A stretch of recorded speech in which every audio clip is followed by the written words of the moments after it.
Eric J. Brewer, City of East Cleveland. I'm coming to you today with this DVD because I thought that it would be important for you and I to connect this way. It has been several months since the campaign began, and I have wanted to come out on the streets and talk to you individually as I did 4 times previously.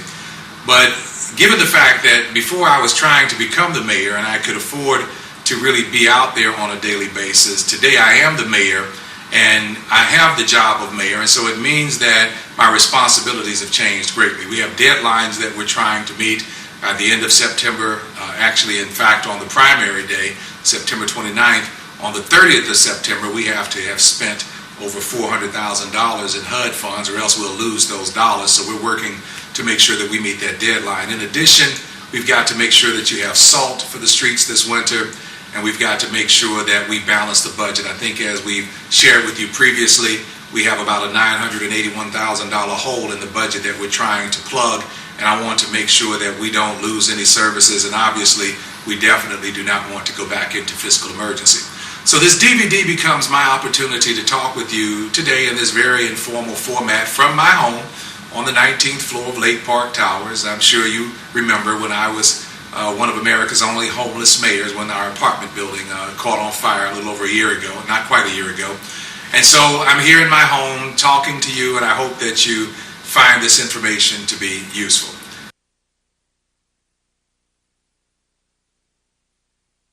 You know, it's been asked why I decided to run for mayor of East Cleveland. And as you well know, that I, in 2001, it was 2001 I ran for mayor, and again in 2005. Prior to that, I had led a recall in 1999 against the former mayor, the one who ended up going to jail.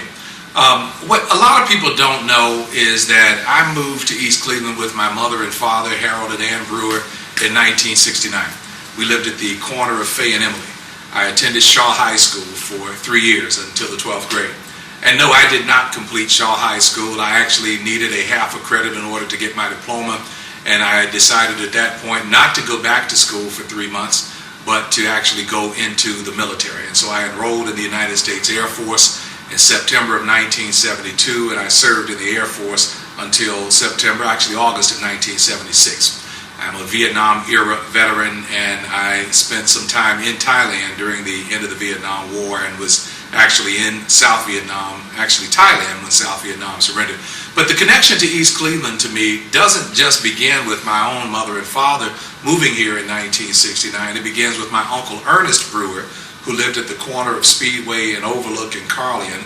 And I believe Uncle Ernest moved here in the 1960s, early 1960s. So some of you might have attended school with my cousin Wayne Brewer.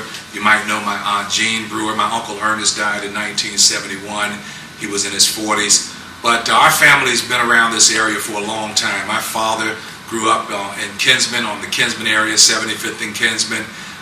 He is a long-time Cleveland native. He's actually second-generation Cleveland, so I would be third-generation Cleveland.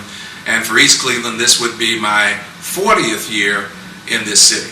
I love the community. I felt that this community needed someone like me to serve it. And I felt actually that a lot of the elected officials who had served here previously had done a real disservice to the people who had trusted them. And so my goal was to come back into a community that I loved, a community that I had grown up in to some extent, and had an opportunity to make some very long-lasting friendships here. Some of my family members are still in the area and still in this community. And so I felt that I was needed, and the skills that I had were needed in order to help bring the community back. I decided in 2001 to run for mayor because obviously you know that I had been working with the former mayor, Emmanuel Anouar, as his chief of staff, and I felt that he was the wrong person for this community.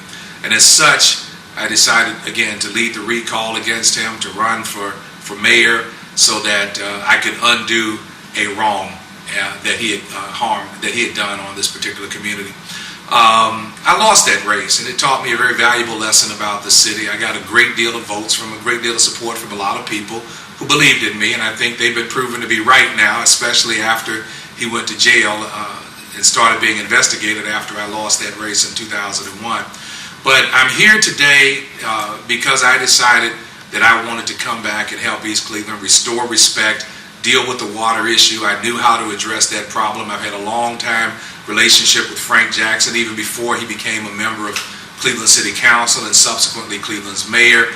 I knew that if there were any two mayors who could get that deal done, that Mayor Jackson and I would make it happen. I thought as well that I could work on rebuilding the police department. I had been a crime reporter for the Cleveland Press. I had been the head of the Guardian Angels here for the state of Ohio, my military time, and I had some ideas as to what needed to be done in order to bring the police department back.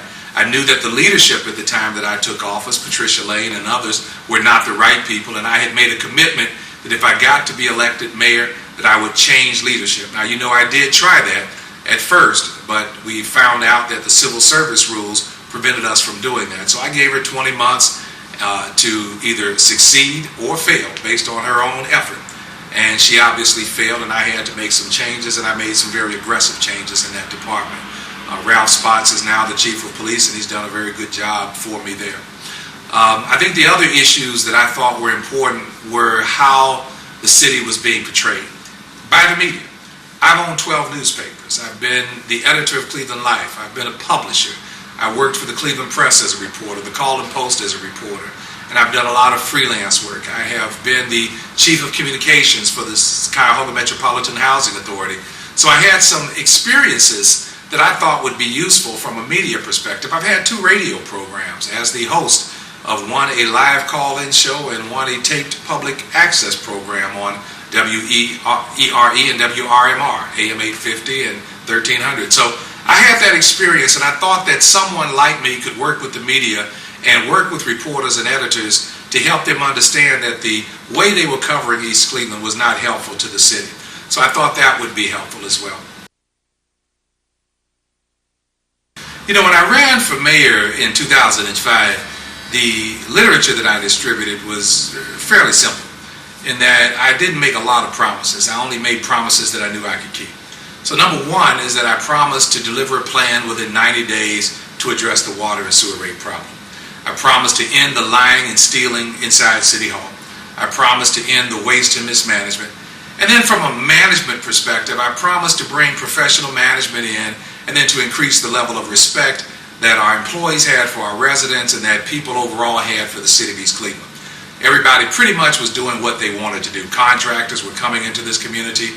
They were working without permits. They did what they wanted to do. Employees were literally raiding the treasury and stealing money as far as I was concerned. They couldn't prove that they had unused sick time and vacation time when they left. And so those dollars were going out the door. Remember when Emmanuel Annuar got $30,000, it originally was supposed to have been $60,000.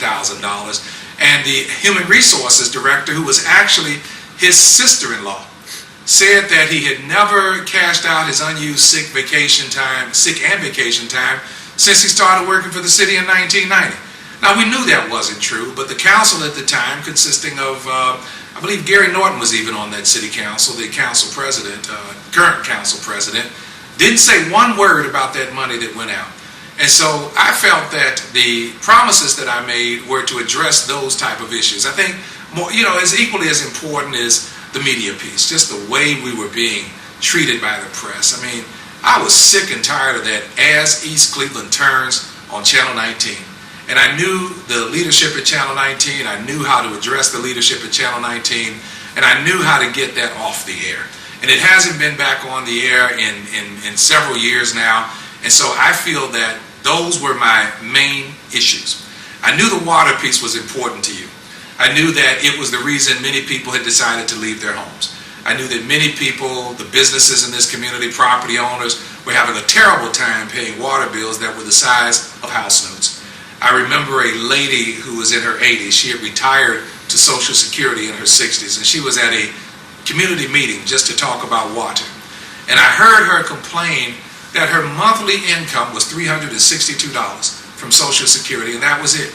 And the home that she lived in was paid for, but her monthly water bill was $150. So she had to use the remainder of the money that she had to buy food and to cover the cost of medication, and it just wasn't enough. My heart went out to this lady. My heart went out to people whose homes were being lost to foreclosure before the foreclosure crisis hit because they could not afford the water bills. So my promises were very narrow, and I thought that they dealt with things that I could deal with. No more lying and stealing, reducing the water rates, coming up with a plan to reduce the water rates, getting us out of the news media, and bringing professionalism and respect back to government.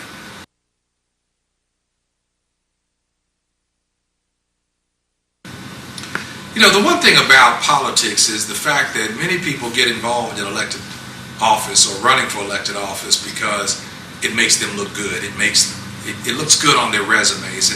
And I'll tell you, this younger generation of politicians is just unlike the generation of politicians that were there that I got a chance to know. I mean, I got a chance to know Carl Stokes. I know Lou Stokes. I knew George Forbes. But even before them, Charlie Carr and James Bell and Troy Lee James and Ike Thompson, the Morris Jackson, the older generation of politicians that were literally in power when I came back to Cleveland from the military. W.O. Walker was the publisher of the Call and Post. He was my mentor there.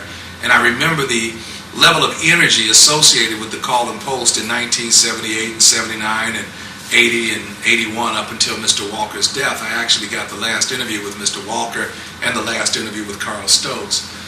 But the fact is that this younger generation of politicians, they're a bunch of resume builders. They don't run for the job because it helps people.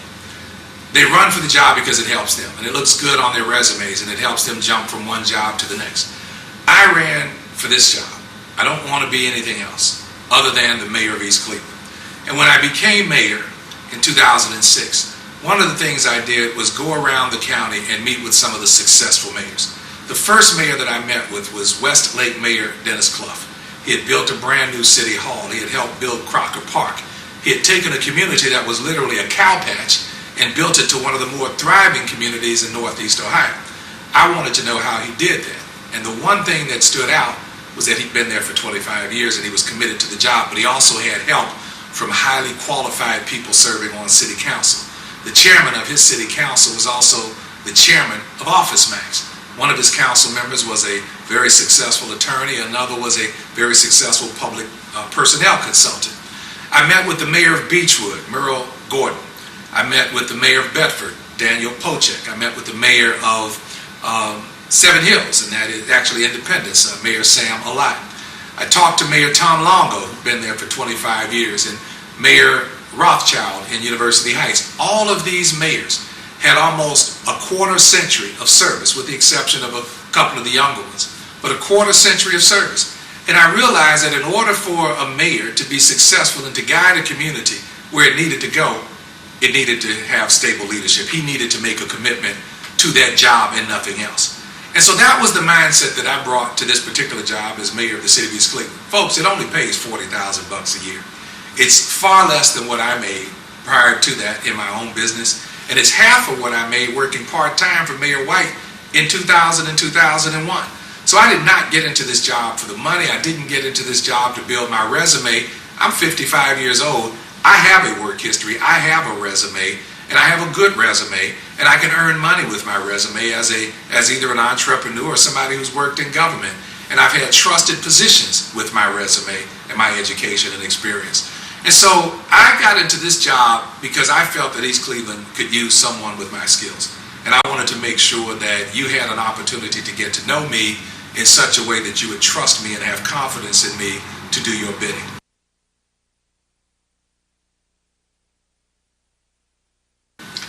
You know, I was looking at my opponent's campaign literature, and I looked at his promises. And they seemed fairly innocuous and didn't really commit to much. But I made some strong commitments. I committed to getting an answer for you about the water problem and coming up with a solution and doing something within 90 days. We did that. And in 20 months, Mayor Jackson and I and our administrations worked together and got the deal done. Your water rates dropped from $47 to $27 per thousand cubic feet. They'll remain the same for the next 5 years. This is a 25-year agreement that will eventually bring $1 million back annually to East Cleveland's budget, money that we can use to help improve your quality of life here, street resurfacing, buying equipment, taking care of our infrastructure, making the city look good, and even addressing some of the other issues that we haven't addressed in quite a few years, making improvements in the park, et cetera, et cetera. That gives us $1 million that with the right mindset in terms of the people serving on city council, working with rather than against the mayor, that we will be able to get a lot of things done. We also addressed the crime problem. Yes, in 20 months, I got the police chief moved out of the door and brought in a new police chief. I fired a detective whose husband was a convicted drug dealer, who used the city's law enforcement computers to help her husband thwart an FBI undercover investigation of him. I took a lot of heat for that from the police officers themselves. My life was threatened. My parking spot was vandalized. We've gone through bomb threats and things of that nature. But the fact is, we got it done. We built relationships with people. One of the first things that I did shortly after taking office was I scheduled a series of joint cabinet meetings between my administration and the administrations of some very key partners for the city. Number one among them was Huron Road Hospital. Dr. Gus Caius, the president and CEO of Huron Road Hospital, his cabinet, my cabinet, we went over to meet with them at Huron Hospital. We met with Myrna Lloyd Corley and her cabinet with the East Cleveland School District. We met with the commissioner's cabinet. We met with their top administrators downtown at the county administration building. George Phillips, the head of CMHA.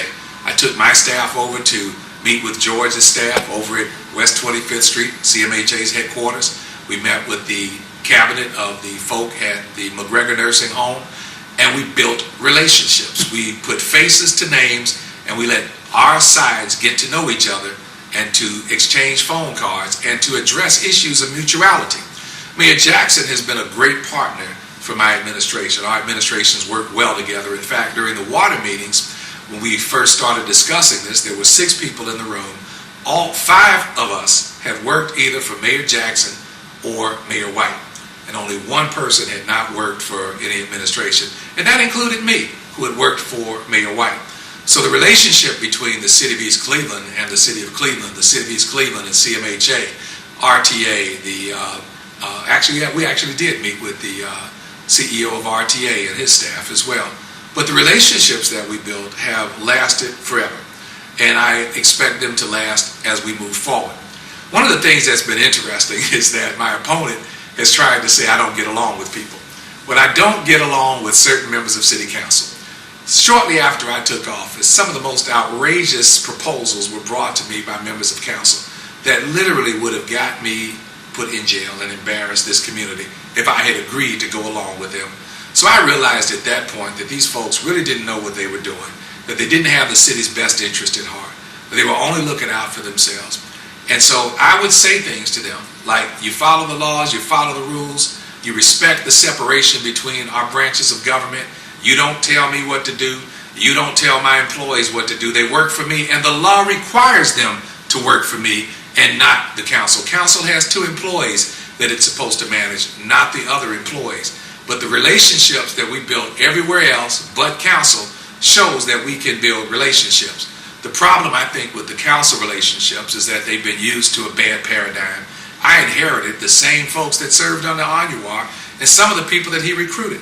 Those people were not the right people for the community. They don't have the right mindset, don't have the right skills, and unfortunately you see the results in their lack of legislative accomplishments over the last 4 years. I find it interesting that we can talk on and on about accomplishments. We built playgrounds. We got East 133rd, Eddy Road, Woodworth, Thornhill, paved. We got that done. Terrace Road, done. We're about to do East 135th, 4th Street, and Glenmont, done. We got Belmore Road fixed twice. We have to go in again. We've put an application in with the Ohio Public Works Commission to get Belmore Road done again, but we've done that.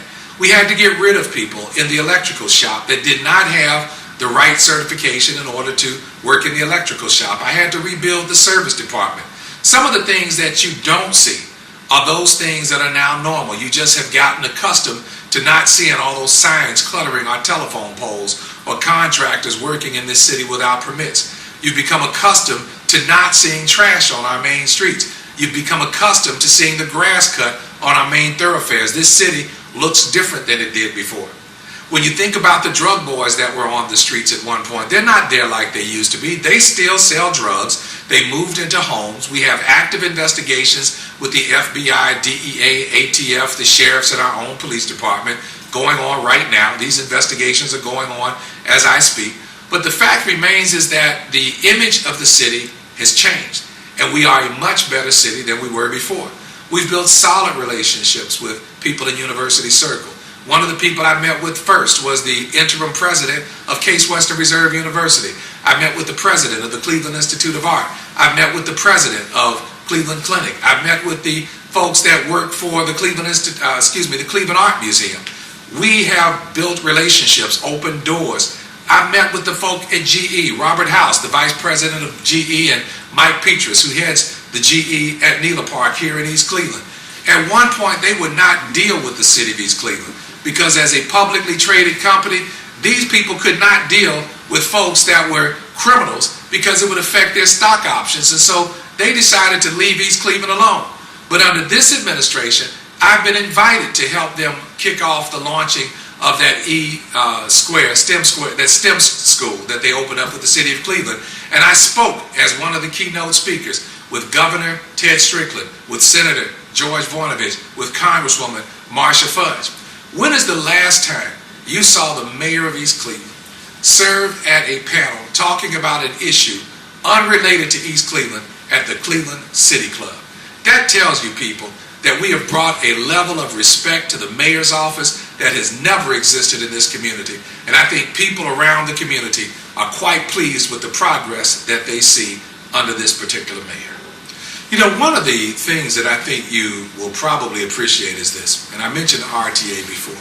Joe Calabrese and I have a great relationship, and we communicate with each other on a cell phone basis. When my apartment building caught on fire and we had to evacuate over 500 people, I called Joe from the scene of the fire and I asked him to send a bus to help get our residents here over to the Martin Luther King Civic Center.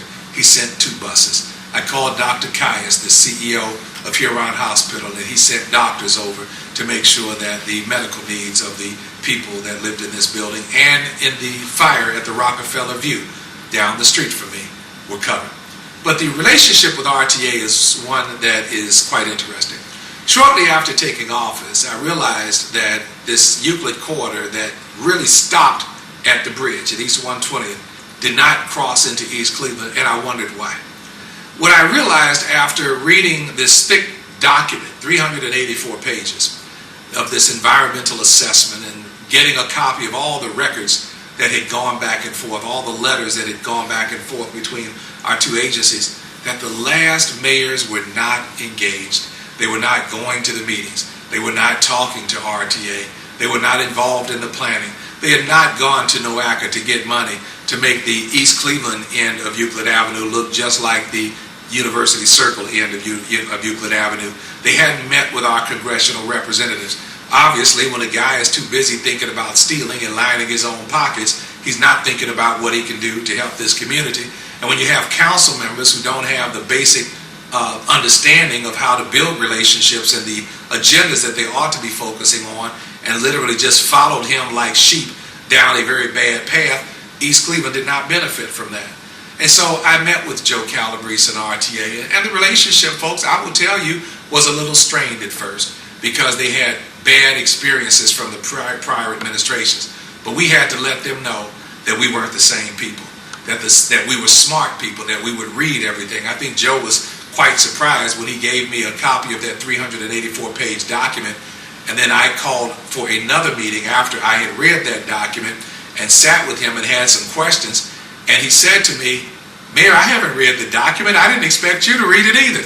But I did because I wanted to know what was taking place. So that type of engagement changed the nature of our relationship with RTA and brought some benefits to East Cleveland. Do you remember the kickoff on October 24th of 2008 with the health line? Some of you might remember this, some of you might not. But the fact is, I was one of the keynote speakers, again, downtown on 4th Street in Euclid when they blocked off the whole street. I was there with Peter Lawson Jones, the county commissioner, Frank Jackson, Senator George Voinovich, Joe Calabrese with RTA, George Dixon, the chairman of RTA, Martin Sweeney, the president of council, and some federal transportation officials. And there were only 2 politicians that they quoted, and they were Peter Lawson Jones and Mayor Eric Brewer. What I did was I made sure that East Cleveland's face was on this particular project. And one of the things that I did that I don't think they probably figured is that I made sure that everyone understood that that project began in East Cleveland and ended in East Cleveland. that the home of the Euclid Corridor project was actually the city of East Cleveland, where all the buses are housed and all of the employees work. They had ignored that up until the time that I made that statement in a public meeting where no one could challenge it. And I made sure that they understood the importance of East Cleveland. I want to say it was equally as important to have to fight to get money from RTA to come here so that when the kickoff took place, that instead of the activities being in University Circle and downtown Public Square only, that we had something out here at the Stokes Station. Congressman Stokes had brought over $80 million to this project. He had brought over $30 million, actually it's $40 million for renovations at the Stokes Station and at the Superior Station for East Cleveland, which included a lot of activity, a lot of support for the new bus shelters in this town. And so we made sure that we had a kickoff and a reception for Congressman Stokes. I gave him a key to the city. I had the Shylights come here, and we didn't have to pay for that. RTA paid for the Shylights to perform a free concert for the residents of the city of East Cleveland at the Stokes Station right along Euclid Avenue. We had to fight to get those things, but we got them. And we got them because we built strong relationships with people and we built respect.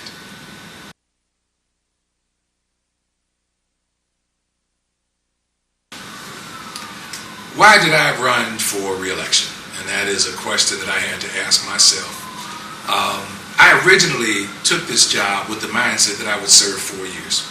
I decided that I would work this job as if I was not going to seek re-election again.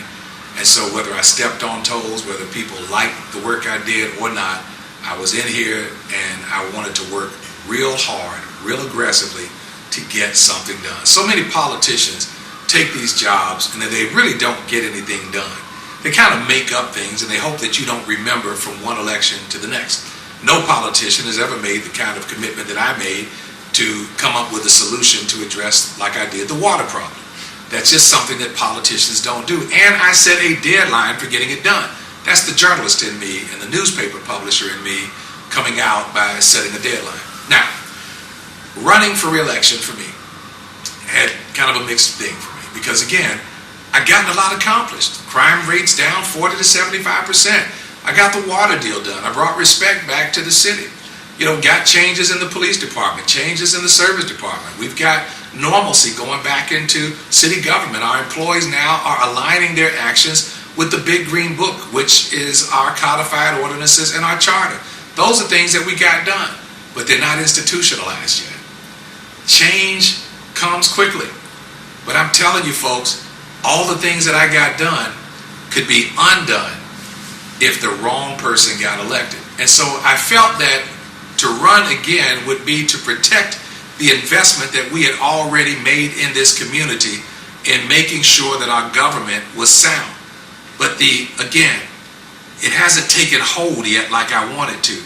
So my focus now over the next 4 years is just to make sure that those things that we've put in place stay in place and that nobody can undo them because the workforce, the resident population, would be so knowledgeable about what actually should be happening that nobody can come in and undo it. Think about it. I've held 172 town hall meetings since January 6th of 06. In that same time period, my opponent has only held one meeting in his ward to communicate with his residents. It's lazy politics at its best on his side of the table. But by sharing so much information with residents at 172 town hall meetings at the Helen S. Brown Center every Wednesday at 7 o'clock, I empowered you with knowledge. I empowered you with an understanding of what should be happening in your government. It was my opportunity to give you back your city and to give you back your government so that you could hold not only me, but any mayor, any member of council, any school board member at some point accountable to what they're supposed to be doing. I also ran because of this. The Community Development Department in the city of East Cleveland has been a nightmare for well over 2 decades. In the late 80s, Darrell Pittman, when he was the mayor of East Cleveland, had a great idea, and I supported this idea, and that was for East Cleveland to get its money directly from HUD rather than go through the County Department of Development, where our money, we had to compete for money that should have come to us, and we didn't get all that we were supposed to get. But Darrell didn't get a chance to implement his program. Wallace Davis became the mayor in 1990, and he hired Emmanuel Anwar, who had no experience whatsoever in community development, to run the community development department. Emmanuel had a degree in urban planning, and that degree had nothing to do with managing a community development program.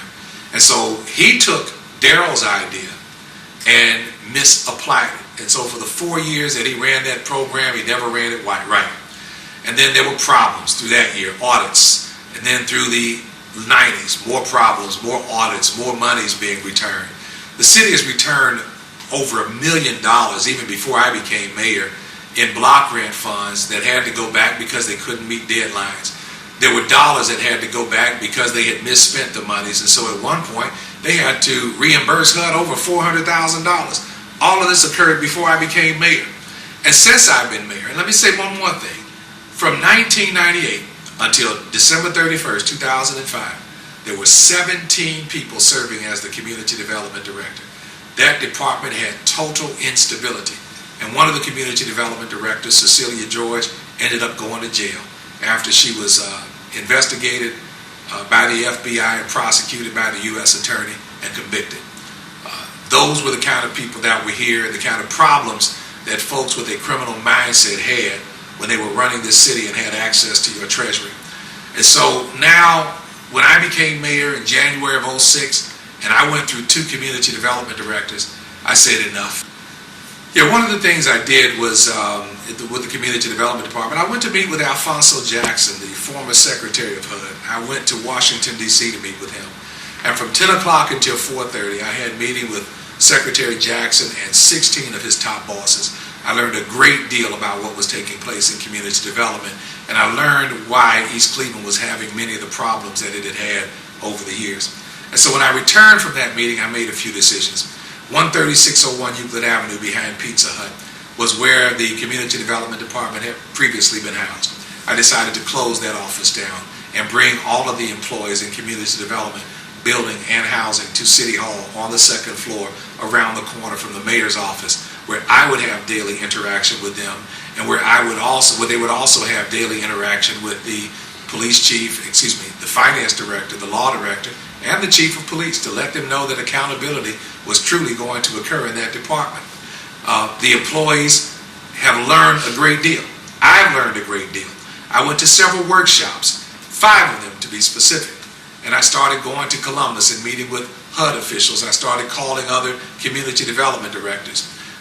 We started learning about the rules and regs, and we had consistent meetings between the community development department, building and housing, and law and finance and taxes, because they're all married some way, but they hadn't been married this way until I decided to shut that office down. I set standards for the employees just to make sure that they did the jobs they were supposed to do, and they knew the jobs they were supposed to have. Some of the problems that we have were with organizations like Community Housing Solutions, Lutheran Housing, who'd been doing business with East Cleveland since 1974, and every year since 1974 they were supposed to be audited by the city of East Cleveland, and every year since 1974 they had not been audited, including by the 2 people that I had hired to serve as my community development directors, Angela Bennett being the last one, and William Ellington, who now works for East Cleveland City Council. So right now, under my leadership, with the support of Colette Clinkscale, who is serving as kind of a chief of staff in that area, Community Housing Solutions is being audited. Lutheran Housing, Community Housing Solutions, they're being audited. I suspended them from doing any more business with the city of East Cleveland. The employees have learned the rules. We've gone through a HUD Office of Inspector General audit. We've gone through monitoring.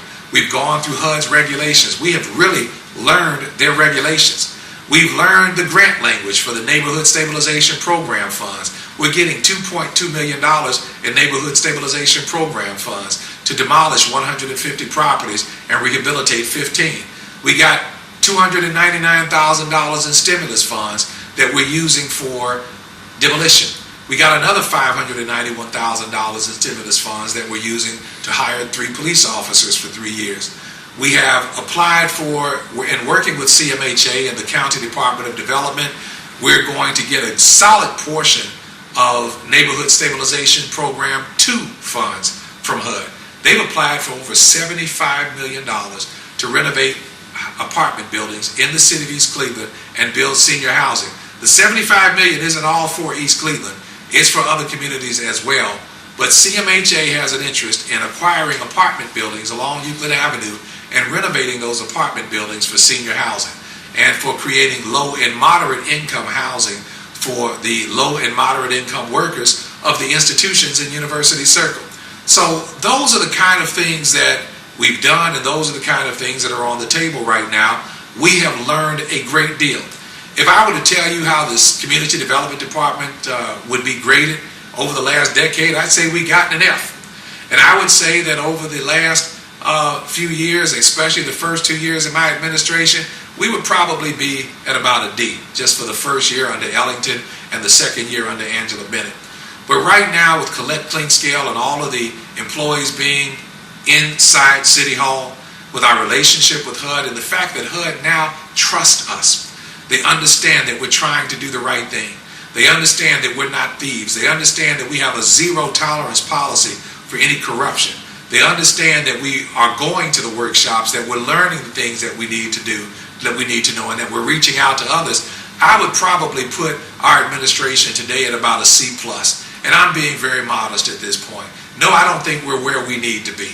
But I know that over the next 4 years, we're going to be at an A. I've got a bet going on with George L. Lawson, the Director of Community Planning for HUD out of Columbus.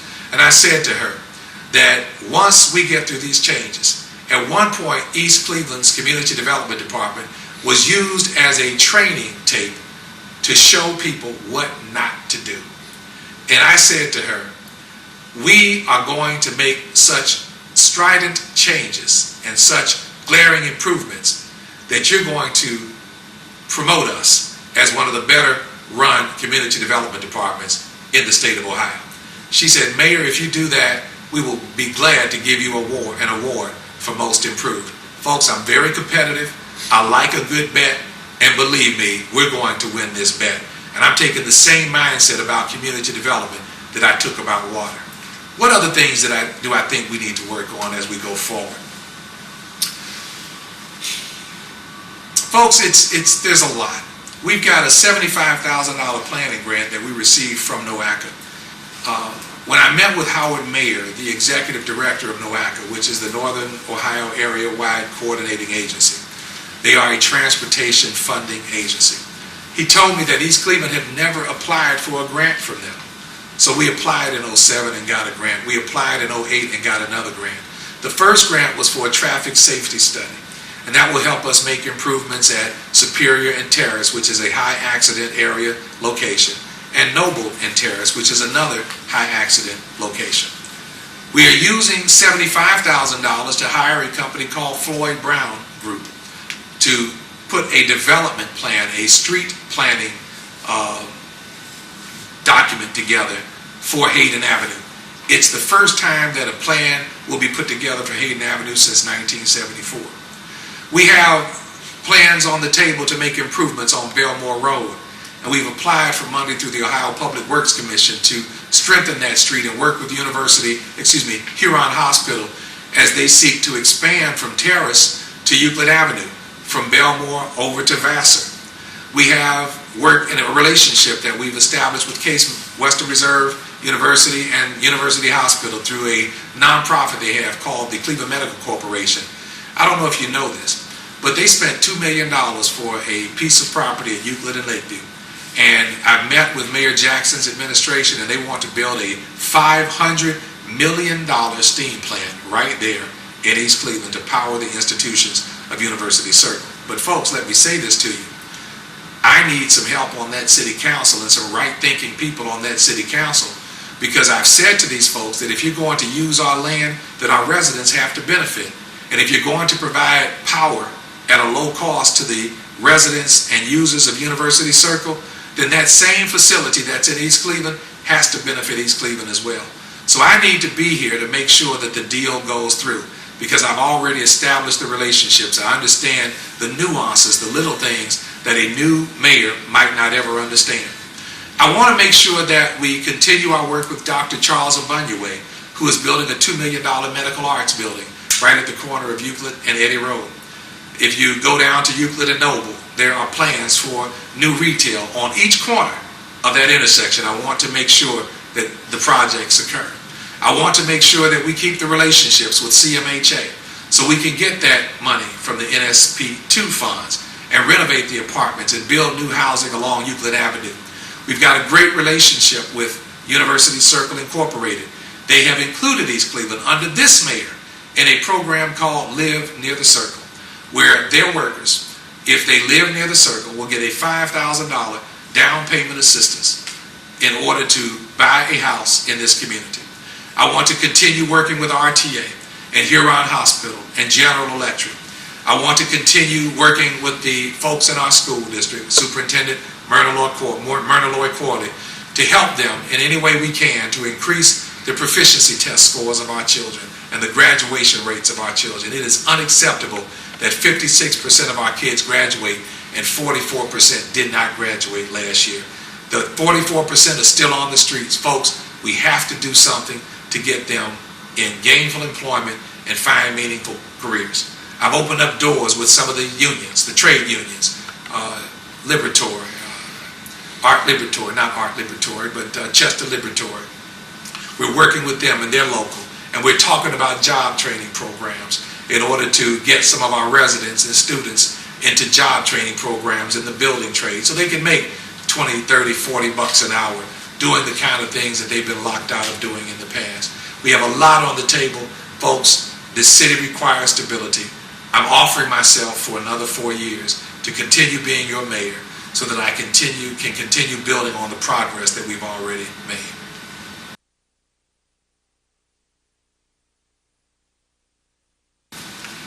You know, as I close out this particular DVD and have shared information with you over the time that you've watched, I want to say this.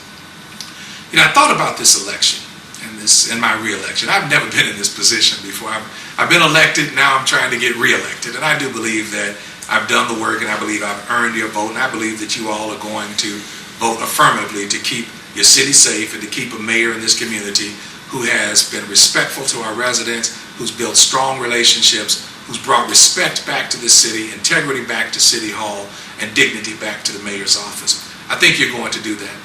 But I thought about the people who are working against me, my opponent and his group of individuals. And I thought about the fact that over the last 2 Sundays, this man has been on Art McCoy's radio program. Art McCoy owned the Superfly Barbershop. He is currently under an indictment for having allowed drugs to be sold out of his barbershop. Crack cocaine and heroin. Now I will tell you that when our police officers arrested McCoy and his 2 barbers and shut down that business, I indicated to Art that you will never open up another business in the city of East Cleveland again. You brought a level of negativity to this community that is reprehensible.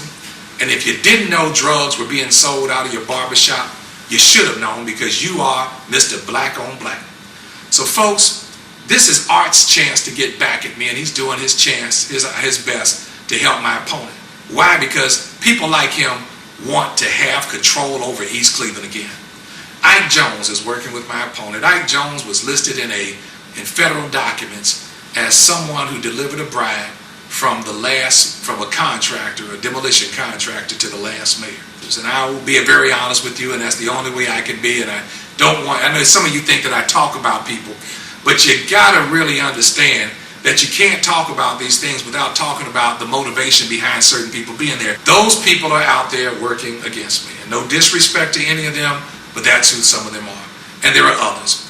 There are those that were involved in the drug trade out here in the community. And if you live on certain streets and you see certain signs in front of certain houses, you know who sells drugs on your streets, and you know who's supporting my opponent. Don't you find it interesting that this person has not said one thing that he's going to do about keeping this city safe? That this person has not talked one time about how he's going to keep this city safe other than to put up street lights? Come on, folks. I'm a mayor. I've served in the military. I've been out on these streets day and night. I ran the Guardian Angels. I'm not a weak-minded person. I'm not afraid of a lot of things. I'm saying to you that in order for a city like this, with the issues that we face, and the tough issues that we face. We need tough people serving in this job. And I just don't want to turn this community back over to the criminal element who wants this city back the way it was before. And I will tell you, I know some of the people supporting this person. They are some of the worst criminal minds that have been in this city for years, ripping you off, stealing from you. People I fired for corruption, waste, mismanagement. They failed to learn their jobs. They had ethical problems. Those are the people over on the other side. Not all, but many of them. Not all. I don't want to disparage every single person working with my opponent, but I'm telling you, as I know these people, that's who's there. And if you want to turn your city back over to the folks that were here before, if you want the old way instead of a new way, if you want to go back and do worse rather than better, then you will have choices. I represent the change that you wanted when you got rid of the old folk in 2005 and brought me in here to lead this city in 2006. Where some folks talk about change, on the other side is change for the sake of change, not because it's better, but just because it's change. But in my instance, I actually represent change and brought change to East Cleveland City Hall. So I'm looking to serve you so I can continue the progress. I want to continue building upon those great things that we've done, stabilize the government and make sure that it will remain stable no matter who's here, keep you informed as I've done for the last 4 years in the town hall meetings. I intend to show up every Wednesday for the next 4 years, just like I did for the last 4 years. I intend to keep government open. I intend to continue being honest. I intend to continue telling it like it is, stepping on toes, even more toes if necessary, in order to bring even more respect back to the city of East Cleveland. My fellow residents, I want to thank you for spending this time with me. It's been quite interesting for me to sit here in front of a camera and talk to you like this for this amount of time. I've, again, not done this before, but I do want to make sure that you understand that I care about this community, I care about you, I care about our progress, and having been here since 1969 and having watched this city go from one community to another community, I see a very bright future as we go forward over the next 4 years. In spite of what's happening with the economy and in spite of everything else, we have one of the best locations in America. We have a public transportation infrastructure that is second to none. There aren't many communities that you can walk out of your door and catch a bus less than a block away. There aren't many communities where you can catch a train from your town to the airport, where we are 6.5 miles from major sporting events and major entertainment downtown, where we have a bus line and train line that connects us to 500,000 of the best jobs in this region. If you live in the city of East Cleveland, you can work anywhere and you can get there from the city of East Cleveland. Our housing stock is affordable for people. Our utilities are now affordable for people. Our city is safe again. We have respect again. We're going to rebuild. We're going to address the vacant property problem. I've introduced and gotten council to finally pass, after 9 months, a vacant property registration ordinance that holds vacant property owners accountable. It's done. We got the letters out about a week or two ago. We're getting feedback in from the banks and from the property owners. We'll be holding hearings on their properties. You're certainly welcome to participate in those hearings, but we are bringing accountability and respect back, and we will address every single problem, main problem, that we have in this community over the next 4 years. Thank you again for your time. I appreciate having had the opportunity to have served you over the last 4 years. I look forward to another 4 years as mayor of the city of East Cleveland.